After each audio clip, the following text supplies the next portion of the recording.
the greatness of somebody is not determined by tenure. It's determined by, how you inspire other people. There are many people who are not presidents who are still African icons, as famous as Lumumba.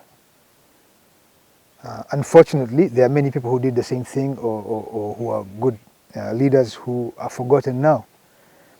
And of course, I think one of the jobs you're having is to make sure that these people are not forgotten and pass that information so people can hear about them. Yeah, but Lumumba is important because he's a martyr in the African struggle for freedom and independence.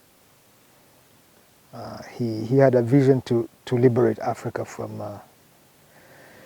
colonial occupation, and he succeeded, and then he was betrayed and killed. But people have not forgotten what he did, and he's not the only one. There are many other people, and it would be good to have a museum in Africa where you could get all this information in one place. Hopefully it will happen at some point. Same thing with Lumumba. Amilcar Cabral fought for Guinea-Bissau. There's two Guineas, the upper one, the northern one. But also not just for Guinea, but for the whole of West Africa and Africa, and also Angola and Mozambique. So the reason he's famous is because he was very highly educated, and at the time when there were very few people who had gone to school, and he was a writer and an author. He could articulate, words in a way that inspired people. And he had done he had studied as an agronomist, and so he understood how to address the issues in fighting the Portuguese. And he largely succeeded in collapsing the Portuguese colonial regime. They lost their territories because of him, ultimately. He was assassinated also. He died, I think he was 48 years old. So he is not the only one. Lumumba is there, Kwame Nkrumah, the whole generation of people who fought for independence, but of course, he was voted as, I think, the most popular African leader, or the second most popular after Lumumba at some point.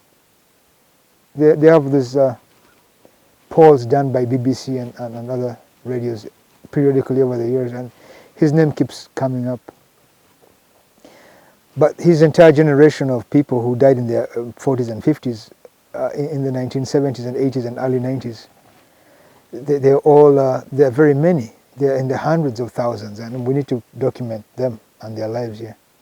We should have a commission across the whole of Africa that should rehabilitate their names. They should give out certificates of rehabilitation and make sure that these people are taught in school. Huh? Yeah, and statues, yeah. Same thing with Dedan Kimathi. Everybody hadn't heard about him until recently, when in Kenya they complained and they had to put a statue of him in the city. But Dedan Kimathi did what Cabral did to Portugal, Dedan Kimathi did to the British Empire, because the fight by the Mau Mau is what broke the back of the British Empire in Africa and forced Britain to give up all its colonies. He was 36 years old when he died, Dedan Kimathi, yeah. So these were young people. But they did great things. Yeah. Well, let me hear